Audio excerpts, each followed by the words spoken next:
네, 안녕하세요. 브림 소개 세션 오늘 네 번째이고요. 오늘은 지난번 마스터 설명했던 것들, 그다음에 원업 차징과 관련된 빌링 인보이싱 관련된 것들 설명을 드렸었는데요. 오늘 이제 그 멤버십과 같은 리커링 차징, 반복적으로 발생하는 금액들을 에 대한 오더를 생성을 하고 그 결과로서 회계 처리가 어떻게 발생하는지에 대한 부분들을 설명을 드리도록 하겠습니다. 네 번째 날이고요. 말씀드렸던 것처럼 빌링과 세틀먼트 유형에 대한 설명 약간 드리려고 하고 있고요.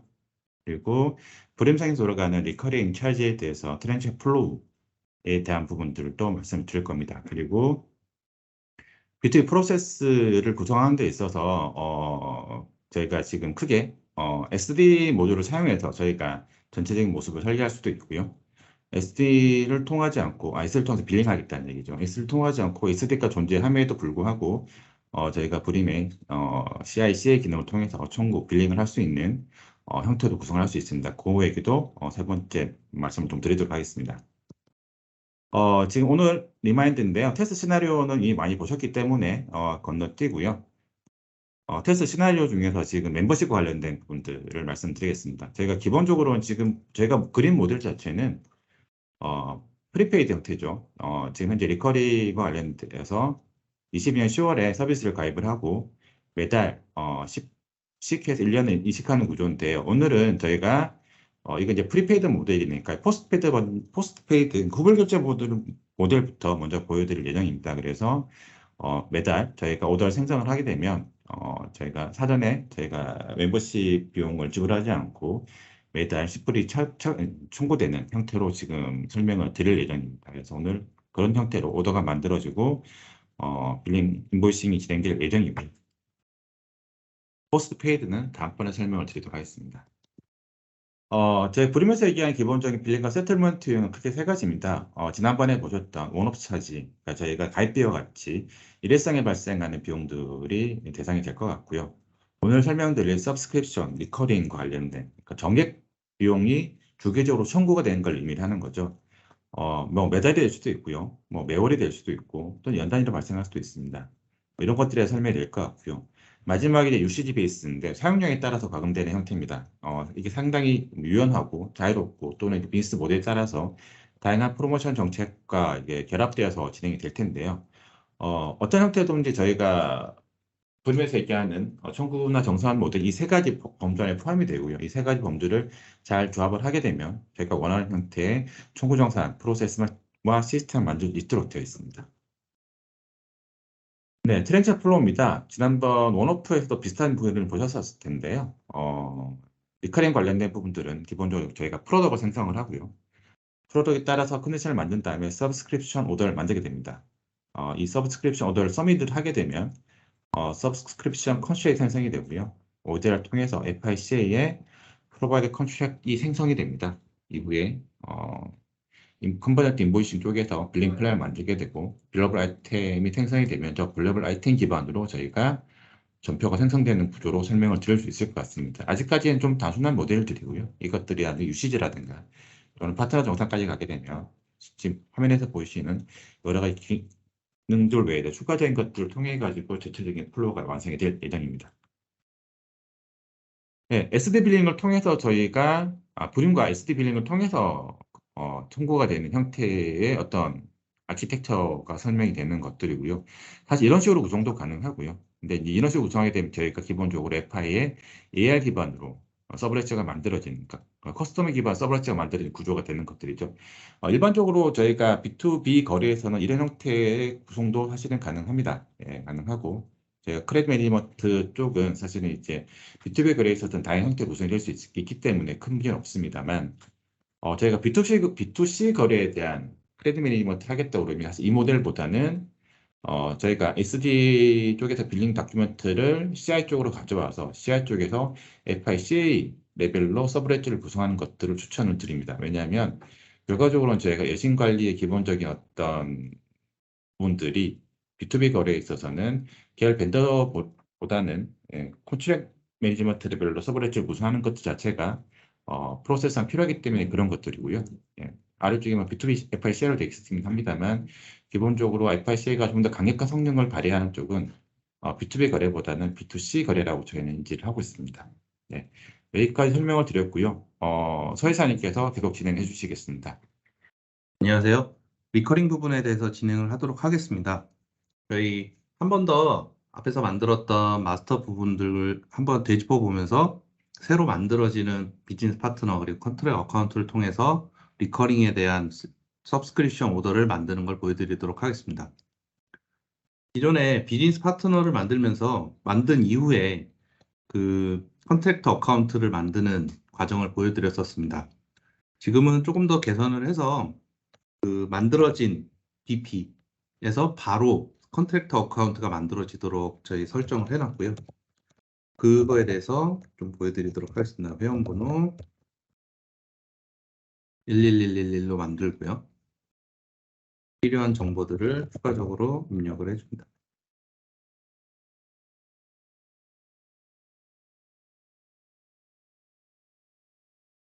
입력을 정보를 하게 되고 그 정보를 저장을 하게 되면 이 비즈니스 파트너 채번이 새롭게 되고 저희 이제 이 BP 롤에 그 자동으로 컨택트 파트너가 생성이 되도록 구성을 해 놓았습니다. 이 구성 그리고 이 비즈니스 파트너 번호를 그대로 이용을 해서 자동으로 컨택트 어카운트까지 생성이 되도록 구성이 되어져 있습니다. 네. 좀 전에 채번을 한 비즈니스 파트너에 대해서 똑같은 이름으로 이제 컨택트 어카운트가 자동으로 만들어진 걸 보실 수가 있고요. 필요한 정보들 그리고 아까 보셨던 그 그룹별로 저희들이 정의를 해서 자동으로 만들어질 수 있게끔 구성을 했습니다. 이렇게 만든 이 번호를 가지고 그리고 이 프로덕트 마스터는 미리 만들어 놓은 거 있기 때문에 잠깐 그 프로덕트를 보여드리고 진행하도록 하겠습니다.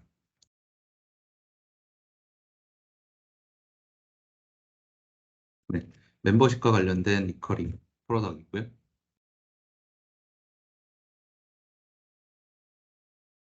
여기서 중요한 부분들은 이제 필요한 채널 그리고 세일즈 디스트리뷰션 그룹과 정보 오가나이제이션 부분이 같이 들어가 있어야 되는 부분입니다. 그리고 추가적으로 이렇게 빌링 사이클 이게 언제까지 청구분에 대해서 들어갈 건지 이게 프리페이드는 상관이 없지만 포스트페이드는 언제부터 언제까지 사용한 정보들을 청구를 할 것인지를 설정을 하게 되고요. 그거를 빌링 사이클이라는 걸로 해서 관리를 하도록 되어 있습니다. 지금은 이제 당월 말까지 이제 계약된 시점부터 당월 말까지 발생분에 대해서 청구하는 빌링 플랜, 빌링 사이클을 등록을 할 수 있도록 구성을 했습니다. 이렇게 프로덕트 마스터에서 등록한 거 외에도 저희가 서브스크립션 오더를 입력하기 위해서는 서브스크립션 프로덕트 스페시픽 데이터를 입력을 해야 되는 게 있었고요. 관련된 부분들을 반드시 있어야지만 그 서브스크립션 오더를 생성을 할 수가 있었습니다. 그래서 여기 필요한 정보들은 다 같이 이제 만들어져 있고요. 그래서 컨트랙터 어카운트 그리고 BP 그리고 서브스크립션 프로덕트를 이용을 해서 서브스크립션 오더를 만들게 되는데요. 이게 포스트페이드 방식이다 보니까 얘기했던 대로 프라이스 부분을 먼저 등록을 해줘야 되는 게 있습니다. 프로덕트를 똑같이 보게 되면 지금 저희가 이제 120불 그래서 월별로 10불씩 발생하는 케이스를 저희가 등록을 해놨고요. 그 이제 10월부터 이제 계속 지속적으로 그 10불 10달러를 등록을 해 놓았습니다. 그리고 이거에 대해서 칼큘레이션 되는 타입은 monthly 베이스로 계산이 될 수 있도록 그래서 저희가 12개월을 입력을 하게 되면 자동으로 이 기간에 대해서 곱해져서 그 프라이스 오더를 만들게 됩니다. 프라이스를 만들게 됩니다. 네, 그러면 좀 전에 생성한 BP와 이 프로덕트를 통해서 서브스크립션 오더를 리커링 서브스크립션 오더를 만들어 보도록 하겠습니다. 네, 신규로 누르게 되고요. 서브스크립션 오더를 생성을 합니다. 좀 전에 생성을 한 회원번호 1111에 대해서 생성을 해주고요. 디스크립션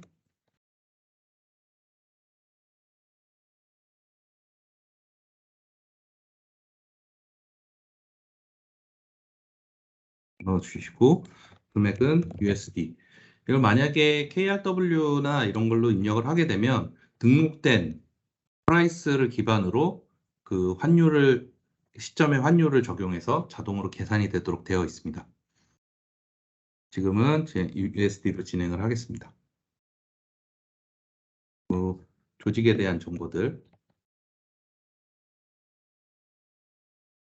저희 프로덕트에 등록되어 있는 프로덕트에서 사용을 하는 디스트리뷰션 채널과 디비전까지 입력을 해주게 됩니다. 그리고 프로덕트 좀 전에 보셨던 멤버십에 대한 프로덕트를 입력을 해주게 되고요. 그러면 아까 마스터에서 잠깐 안 보여드린 부분이 있었는데요.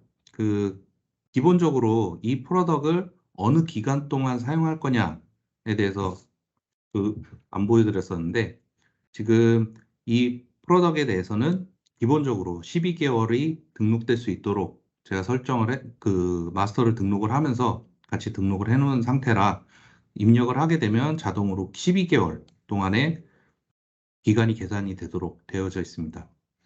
좀 전에 만들어진 컨트랙트 어카운트도 자동으로 불러와지고요. 추가적으로 여기에 필요한 정보들을 세부적으로 입력을 해줍니다. 회원번호 1111에 대해서 등록을 하고요. 저희 빌링 플랜도 똑같이 기본적으로 빌링 사이클을 입력을 하게 되고요. 빌링 플랜은 이걸 가지고 어떤 기간 동안 발생되는 것이 아이템별로 관리할 수 있도록 되어져 있습니다. 그래서 필요한 부분은 거의 다 입력이 됐고요. 원래는 실제 계약 기간 정보들을 다 입력을 해야 되지만 아까 얘기 드렸다시피 프로덕에 기간을 미리 등록을 해놨기 때문에 자동으로 12개월 동안에 적용이 되도록 되어 있습니다. 네, 입력한 정보들은 이게 다고요. 필요한 정보들 저희 이제 보셨다시피 이제 프라이스와 리커링 프라이스와 이 상태들을 다 가지고 왔습니다. 이제 여기서 아까 저희 화면에서 보여드린 대로 프로덕트와 프라이스 컨트롤, 프라이스 컨디션 등록을 다 됐고 이제 오더를 만든 상태고요. 이제 서브미트를 하게 되면 컨트랙트와 이제 프로바이더 컨트랙트가 만들어지도록 되어 있습니다. 그 부분을 보여드리겠습니다. 서브미트를 하게 되면 이제 트랜잭션, 서브스크립션 오더 번호가 체번이 되고요. 이제 서브스크립션 컨트랙트가 26번으로 생성이 됐고요. 그 컨트랙트 넘버를 들어가 보면 이제 솔트 파티 회원번호 1111에 대해서 테크니컬 액티베이트가 완료가 된 걸 보실 수가 있습니다. 풀리런트 스테이터스를 보게 되면 이 이제 FICA 쪽에 컨트랙트, 프로바이더 컨트랙트가 액티베이션 됐다라는 걸 확인할 수가 있고요. 저희 이제 필요한 것들이 있다면 여기에서 이 상태들을 확인하실 수 있게 구성이 되어져 있습니다. 그래서 어디까지 진행이 되어져 있는지 이 컨트랙트를 통해 갖고 확인을 할 수가 있습니다. 네, 26번으로 이제 생성되어 있고요. 그러면 저희가 이제 서브스크립션 오더를 통해서 서브스크립션 컨트랙트를 만들었고요. 그 컨트랙트는 SAP 내부에서 프로바이더 컨트랙트라는 걸로 만들어져 있게 됩니다. 거기까지 확인을 해보도록 하겠습니다. 좀 전에 보셨던 24번. 24번이 아니라 26번이죠.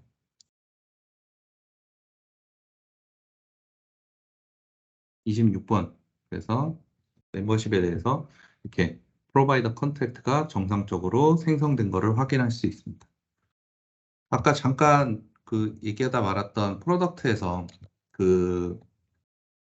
기간에 대해서 등록되어 있는 부분을 한번 보여드리도록 하겠습니다. 그래서 마스터상에서 등록되어 있기 때문에 자동으로 기간이 1년 동안 들어가 있는 부분이고요. 마스터에서 설정을 해서 들어가 있는 걸 보여드리도록 하겠습니다.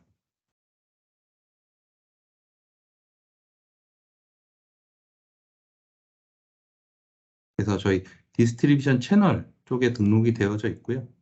이 해당 채널별로 여기서 보시는 것처럼 디폴트 컨트랙트 텀 기간이 12로 들어가 있고 그 기간에 대한 유닛은 month. 그래서 기본적으로 12개월이 들어가 있는 것을 확인할 수가 있습니다. 그래서 저희 이제 세일즈 오가니제이션 쪽에서 설정에 따라서 그 같은 프로덕트를 사용하더라도 디폴트 기간을 다르게 설정해서 사용하실 수가 있습니다. 네, 여기까지 보여드렸고요. 이제 이 컨트랙트를 기반으로 이제 차지를 해서 빌링하고 인보이스에서 회계 처리까지 하는 것들 강의사님이 보여주시도록 하겠습니다. 네, 안녕하세요. 강의사입니다. 서이사님께서 앞에서 그 SOM에 대해 설명을 자세히 해주셨는데요. 제가 이어서 그 CI 쪽 부분과 CA 쪽 부분, 그리고 FI와 연계되는 부분을 보여드리도록 하겠습니다. 앞서 설명드린 것처럼 저희가 이제 실제 나온 그 CI 데이터의 출발은 빌링 플랜을 그 만드는 것부터 시작을 합니다. 빌링 플랜 나오는 거에 대해서 저희가 그 빌링 플랜 아이템 리퀘스트를 진행을 하고 그거에 따라 그 아이템 자체를 빌러블 아이템으로 전환하는 작업이 진행되게 됩니다. 자, 현재 저는 이렇게 메뉴를 다 표시해 놨는데요. 실제 이 메뉴는 실제 SAP 메뉴에서 다음과 같은 메뉴로 보실 수가 있어요. 죄송합니다. 다시요.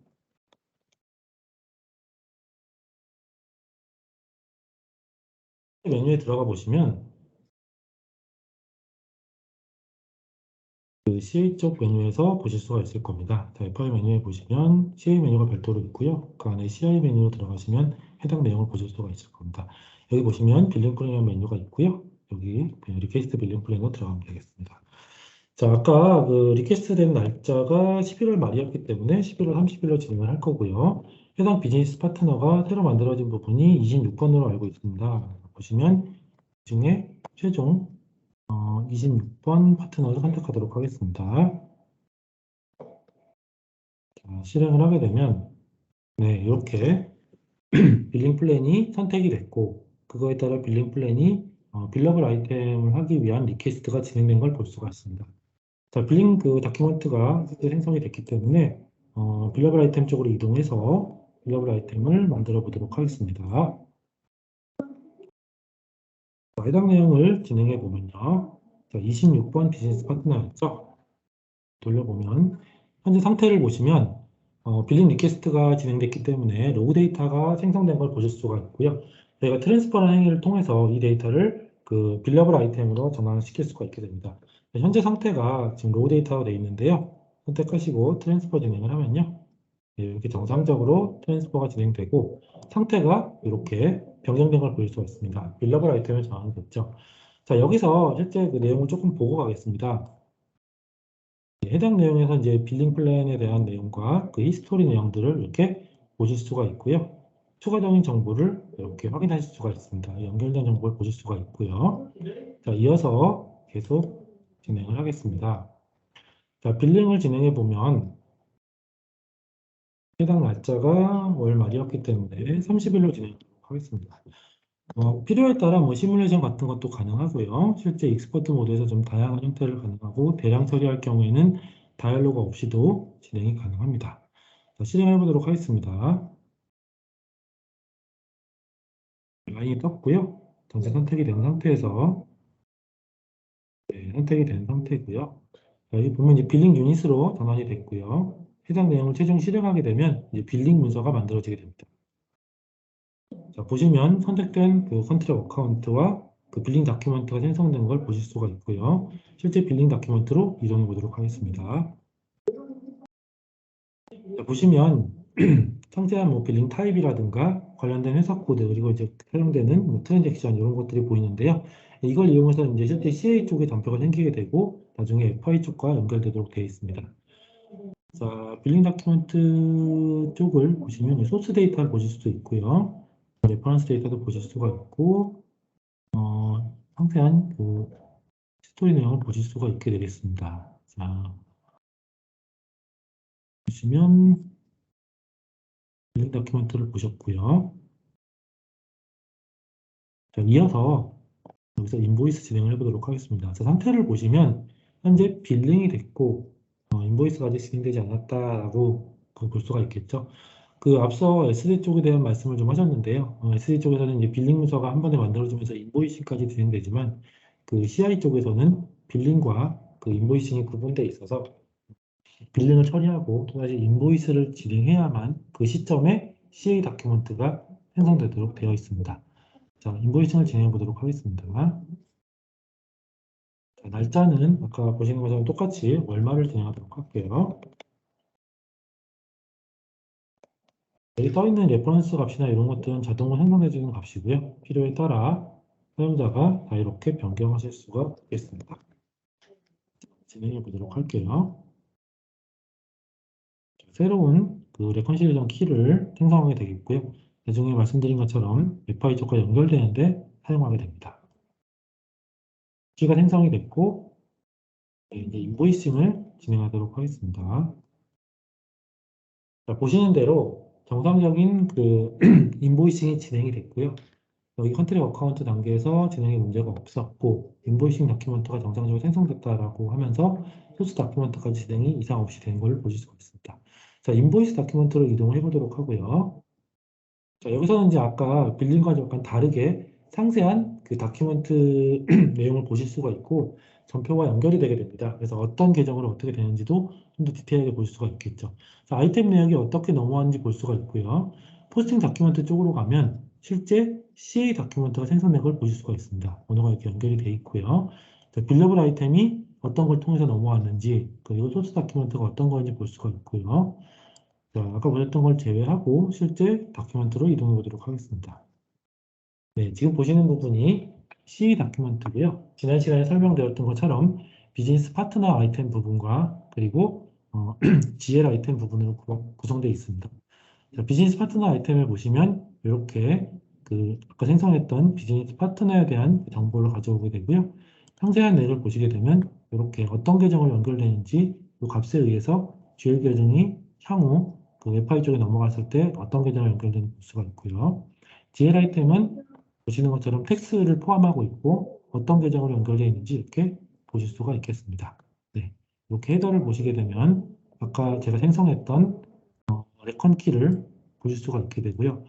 자, 앞서 제가 말씀을 드렸던 부분이 그 세 번째 세션에서 이 CA 부분이 그 AR, AP의 역할, 그리고 서브레저 역할을 한다고 말씀을 드렸습니다. 자, 지금 전표가 생성됐기 때문에 그 내용을 잠깐 설명드리고 보여드리도록 하겠습니다. 새로운 창을 열게 되면 그 FI 쪽에 그 AR, AP 보는 거와 비슷한 내용이 CA 쪽에서도 볼 수가 있게 되어 있습니다. 자, 여기 보시면 아까 해당 비즈니스 파트너를 선택해 보도록 하죠. 26번을 선택하고요. 이렇게 보시게 되면 우리가 이제 그 FI 쪽에 화면을 보는 거와 비슷한 내용을 볼 수가 있습니다. 현재 미결 항목과 그리고 이제 나중에 입출금이 발생하게 되면 그 내용이 여기서도 다 볼 수 있게 되어 있고요. 다운 페이먼트라든가 토탈 내역들 그리고 지급에 대한 리스트 등을 여기서도 보실 수가 있겠습니다. 자, 이게 이제 실제 CA 쪽에서 그 FI 쪽의 서브레저 역할과 똑같은 액션을 하게 되고요. 말씀드린 대로 이 데이터가 FI 쪽으로 넘어가면 미결 관리가 되지 않는 그냥 서브레저가 제외된 시산 정보 정도만 넘어가게 된다고 보시면 되겠습니다. 자, 동일하게 이번에는 그 레컨 키를 클로즈하고 전송해 보도록 하겠습니다. 자, 보시면 키를 클로즈 해 보도록 할게요. 자, 경우에 따라 레컨 키를 우리가 삭제할 수도 있고요. 클로즈 할 수도 있고 이거 통제할 수가 있게 돼 있죠. 자, 오늘 만들어진 레컨 키를 해보도록 하겠습니다. 자, 11월 30일 만들어진 키 그리고 테스트 모드로 해보실 수가 있고요. 자, 실제 테스트 돌렸을 때 아무 이상이 없다는 걸 보았으니 테스트를 제외하고 재실행해 보도록 하겠습니다. 사용하지 않는 키나 오픈되어 있는 키는 자동으로 삭제가 될 수 있고요. 이 옵션에 따라서 저희가 진행할 수 있고요. 일단 지금 클로즈 할 거기 때문에 전체를 선택하고 돌려보도록 하겠습니다. 혹시 잡고 있는 부분이 있는 것 같은데요. 잠시만요. 창을 닫고 다시 재진행하도록 되겠습니다. 아마 저희가 잡고 있어 그런 것 같은데요. 마킹이 되어 있다군요. 네, 정상적으로 이렇게 종료된 걸 보실 수가 있고요. 종료가 됐기 때문에 FI 쪽으로 전송을 해서 전표를 보도록 하겠습니다. 자, 지난번에 보였던 것 똑같이 레컨키 값을 입력하고 웹파일 쪽에 전송을 할 텐데요. 전송하는 대상에 대해서 우리가 시뮬레이션을 미리 해볼 수가 있겠습니다. 자, 여기 테스트 모드를 한번 보시면 네, 이렇게 테스트 상태를 할 수가 있고 실제 리얼러는 업데이트 런을 선택하면 되겠습니다. 테스트 모드 한번 보고요. 자, 이상이 없는 걸 볼 수가 있고요. 네, 이상이 없기 때문에 실제 리얼런을 해보도록 하겠습니다. 할 때 저희가 다큐멘트가 크리에이트 된 것을 같이 보도록 하기 위해 이 체크박스를 하고 수행하도록 하겠습니다. 자, 아까와 다르게 상단과 하단으로 표시가 됐고요. 레컨키가 정상적으로 전송된 걸 볼 수가 있고 그거에 따라 네, 전표가 이렇게 생성된 걸 볼 수가 있습니다. 그래서 회계 문서와 그리고 CO 쪽 문서가 같이 생성이 되겠고요. 파일 쪽으로 이렇게 생성된 걸 보시면 지난번 설명드린 것과 마찬가지로 정기키 40번과 50번에 의해서 1번 시선 관리하는 그 위계영어 관리되지 않는 데이터가 전송된 걸 볼 수가 있습니다. 금액은 $5, 텍스 포함해서 $5.5가 된 걸 볼 수가 있고요. 우리 그 HG 쪽 비리문서와 거의 비슷하게 저희가 그 전표 환경에서 오리지널 다큐멘트를 눌러보면 이렇게 CA 다큐멘트와 연결된 걸 보실 수가 있을 겁니다. 지금 제가 하나의 다큐멘트만 클로에 넘겼기 때문에 그런 것이고 만약에 여러 개의 그 레컨키를 그 모아서 클로우즈에서 전송하게 되면 여기에 여러 개의 CA 다큐멘트가 연결된 걸 보실 수가 있겠습니다. 자, 일단 그 뒤쪽에 뭐 입출금이나 이런 부분들은 저희가 다음 세션에 추가로 이어서 진행하는 걸로 하고요. 오늘은 여기까지 진행하는 걸로 하도록 하겠습니다. 예, 감사합니다.